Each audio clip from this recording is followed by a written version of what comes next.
At midnight, December 2nd, 1984, the worst industrial accident in history occurred at a U.S.-owned pesticide manufacturing plant in Bhopal, India.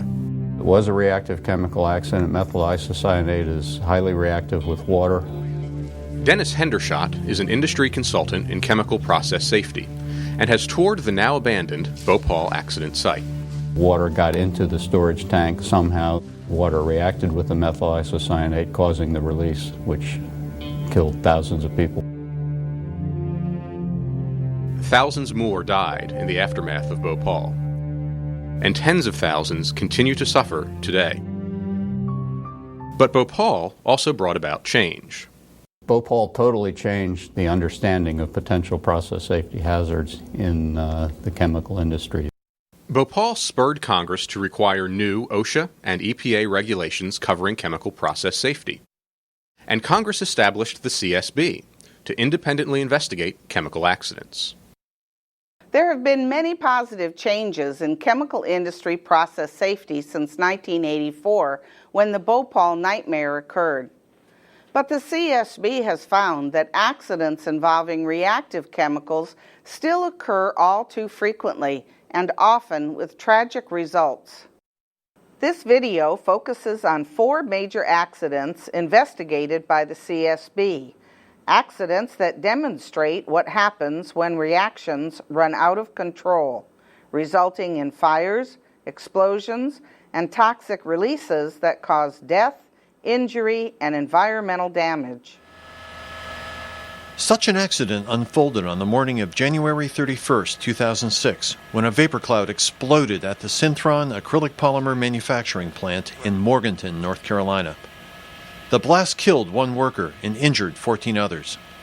It destroyed the facility and damaged nearby structures. At Synthron, a seemingly minor increase in the size of a production batch led to a catastrophic explosion. It was a tragic example of what happens when process changes are not managed carefully. Synthron manufactured acrylic polymer coating additives in batches using a 1,500-gallon reactor located inside a production building.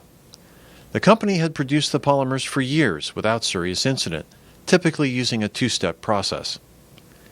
In the first step, operators would partially fill the reactor with acrylic monomer and solvent, warm the vessel with steam, and then initiate and run the reaction for up to several hours. Later, in a second step, operators would gradually pump in the remaining acrylic monomer and continue the reaction until the vessel was nearly full of product. Both steps of the reaction generated heat, causing the solvent to boil. An overhead heat exchanger condensed the hot solvent vapors and sent cooler liquid back into the reactor, keeping the temperature and the reaction under control. Shortly before the accident, Synthron received an order for an acrylic product that was 12% larger than the standard batch size. Rather than fulfilling the order by making 2 smaller batches, managers decided to make a single, larger batch and to add all of the extra acrylic monomer during the first step of the process. But this was a critical mistake. Adding the extra monomer all at once more than doubled the heat released by the reaction. The heat exchanger could not condense the vapor quickly enough, and the temperature and pressure inside the vessel began to rise uncontrollably in a runaway reaction. The pressure caused the gasket on a hatch to fail, releasing flammable solvent vapor into the building. Employees heard a loud hissing sound, saw the escaping vapor, and fled the building. 4 workers gathered outside a doorway, where they were joined by the plant superintendent and the plant manager. One of the operators went back inside the building in an attempt to send emergency cooling water to the reactor. But it was too late. The operator returned to his companions outside. Seconds later, the solvent vapor in the building exploded. A worker who had remained inside the lower level of the plant was fatally burned, and 14 others were injured. The building was destroyed. The Synthron accident underscores the need for well-rehearsed evacuation plans. Furthermore, it's critically important for companies to carefully review the effects of making even small changes to reactive process conditions. Anytime you are rearranging molecules, you have reactive chemistry, and the potential for a reactive chemicals accident is possible. Dr. Daniel Crowell is a chemical engineering professor and process safety expert. If you don't mix the raw materials properly, if you add them in the wrong order, if you add the wrong materials into your process, you will lose control of the mass. In 2002, the CSB completed a comprehensive study of reactive chemical hazards, issuing key safety recommendations to OSHA and the EPA, as well as trade and industry groups. A number of the recommendations have yet to be adopted. The report identified 167 serious accidents involving uncontrolled chemical reactions in the United States over 2 decades, causing 108 deaths and hundreds of millions of dollars in property damage. More than half involve substances not covered under current federal process safety regulations. Between 2002 and 2007, the CSB investigated 10 additional serious reactive accidents and identified many others that caused deaths, injuries, evacuations, or property damage. Just because the initial screening method says you probably don't have a clearly identifiable reaction hazard, that doesn't mean that that reaction hazard doesn't exist. And you probably need to look into your chemicals and their properties and their reactive nature a lot more thoroughly than you think you need to. Reactive incidents can occur even when plant personnel are unaware that chemical reactions are taking place. That's what happened at an Augusta, Georgia plastics manufacturing plant in 2001. On March 13, 2001, 3 maintenance workers at the BP Amoco Polymers plant were killed while they were preparing to clean out a tank that held waste plastic. BP Amoco made high-performance nylon by pumping raw materials through a heated reactor and then using an extruder to form the hot plastic into solid pellets. During the first 50 minutes of startup, plastic considered to be unusable was diverted away from the extruder to a 750-gallon waste tank. Steam and gases escaped through a vent in the waste tank, preventing any accumulation of pressure inside. The contents of the tank were allowed to cool down over a period of hours.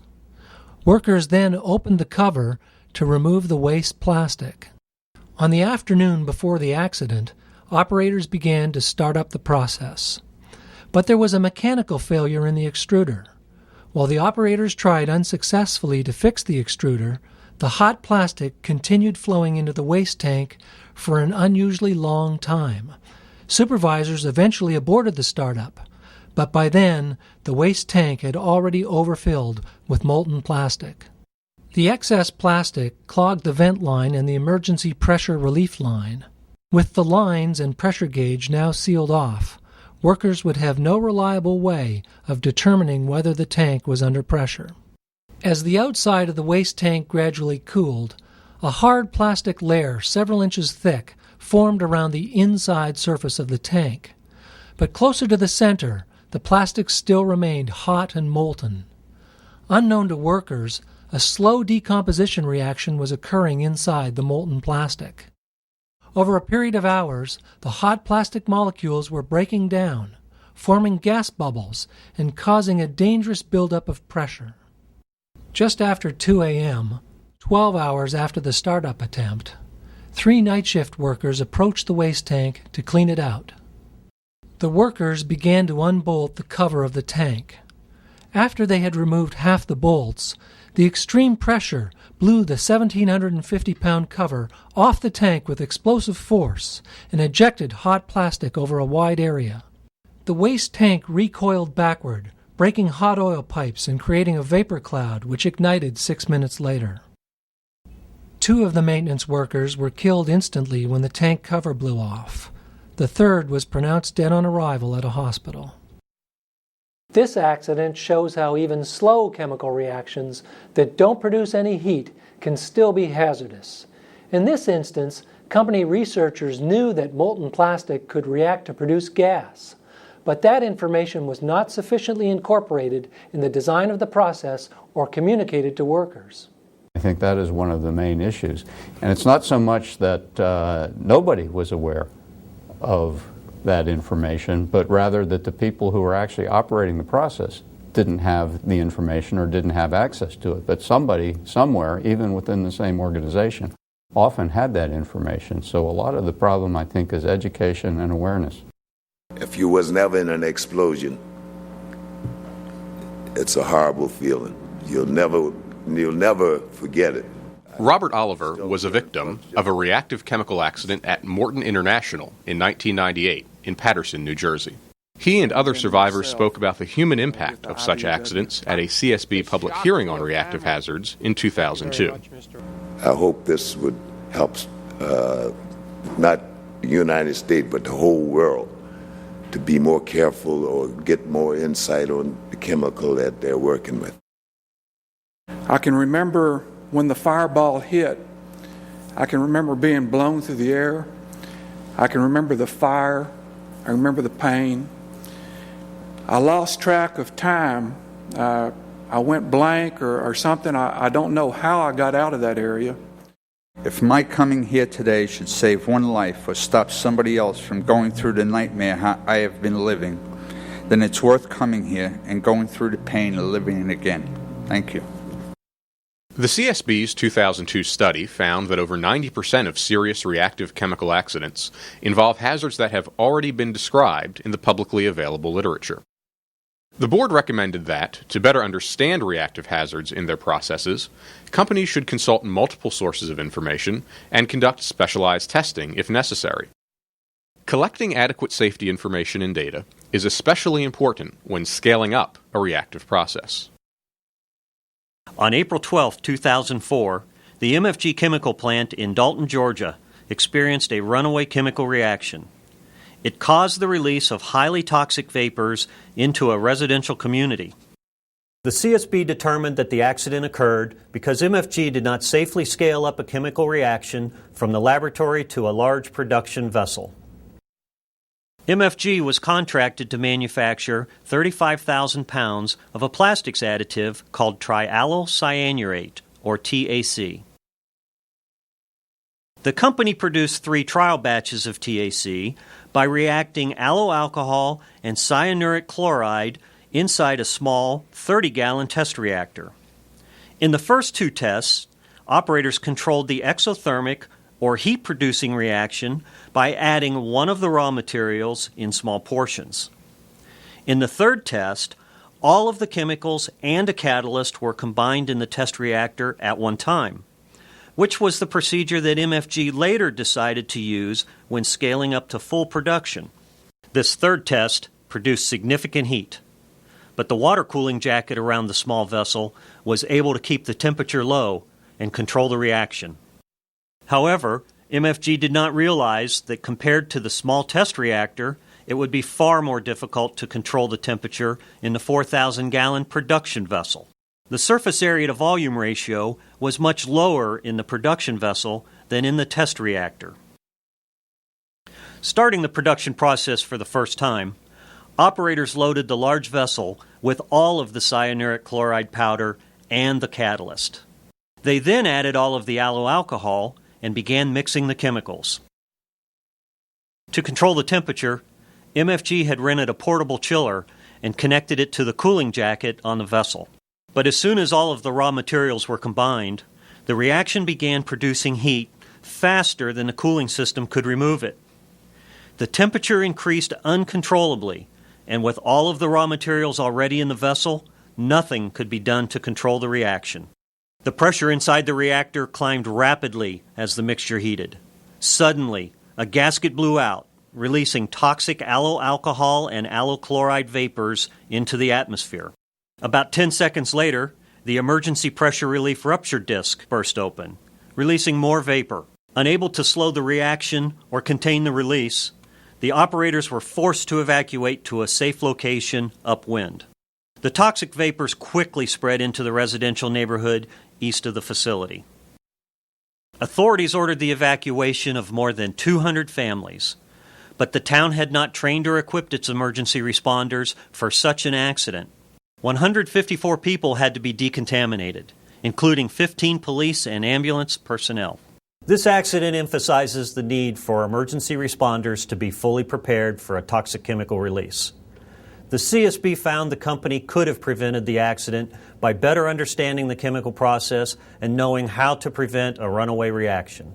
You don't want to be learning about chemical reactions in a 5,000-gallon vessel. You want to learn about it in a small vessel in the laboratory and understand what's going on so that by the time you get to the large manufacturing vessel, you already know those things. You don't want to get surprises on a large scale. A large 20,000-gallon reactor will run away a lot faster than a 1-gallon reactor that you're using in the laboratory. And somehow human nature is to believe that larger is slower, and in the case of reactive chemicals, a larger chemical reactor will actually run away a lot faster than a smaller chemical reactor. Chemical reactions where high temperatures cause decomposition can produce powerful explosions. Few people realize how much destructive energy can be released, as in the following accident at a Mississippi chemical plant. On October 13, 2002, an explosion tore apart a 145-foot distillation tower at the First Chemical Corporation in Pascagoula. 3 distillation towers at the facility separated and purified mononitrotoluene, or MNT, which is used in the manufacture of dyes and agricultural chemicals. The entire facility was shut down for routine maintenance. Plant operators decided to leave 1,200 gallons of MNT inside one tower during the shutdown. This would be safe at normal temperatures where MNT is stable. The heating was shut down on the 2 reboilers by closing the steam supply valves. But unknown to operators, these valves were corroded and worn. Steam leaked into both reboilers over a number of days, heating up the MNT, causing it to break down and become unstable. On the morning of the accident, the temperature inside the tower reached 450 degrees Fahrenheit. A dangerous runaway reaction began, rapidly forming gas and suddenly building up pressure inside the tower. The tower began to rumble, and employees saw material venting quickly from a breach high in the tower. A short time later, the tower ruptured. The violent explosion propelled the top 35 feet of the tower well beyond the plant site. Another piece of the tower sailed 500 feet and hit a storage tank of MNT, setting it ablaze. A 6-ton piece of the tower sidewall flew 1,100 feet and came to rest just 50 feet from a 250,000-barrel crude oil storage tank. A piece of shrapnel nearly hit a 500,000-pound tank of toxic anhydrous ammonia. Metal packing covered in flaming chemical residue ejected from the tower and rained down across the facility and neighboring plants. The explosion knocked down 3 operators who had taken shelter just inside the control room door. As the CSB found in its 2002 study, and in 10 subsequent investigations, reactive accidents can have serious and tragic results. To prevent these accidents, companies should identify and thoroughly evaluate reactive hazards in their processes. Appropriate emergency pressure relief systems and other design safeguards need to be in place. Companies should also develop effective operating procedures and training programs, and carefully manage any changes to existing processes. Finally, facilities need to plan for possible accidents, including evacuation drills and emergency response exercises.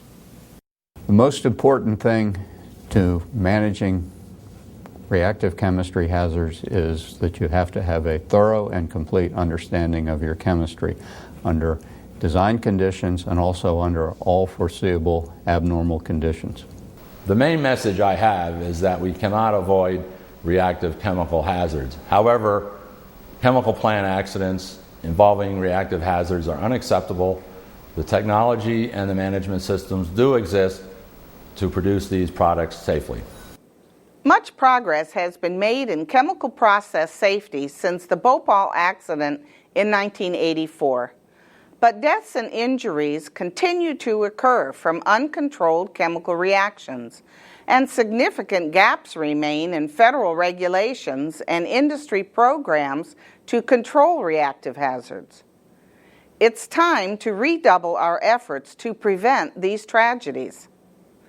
Thank you for watching this CSB safety video. For more information about the reactive hazard study or other CSB investigations, please visit our website at csb.gov.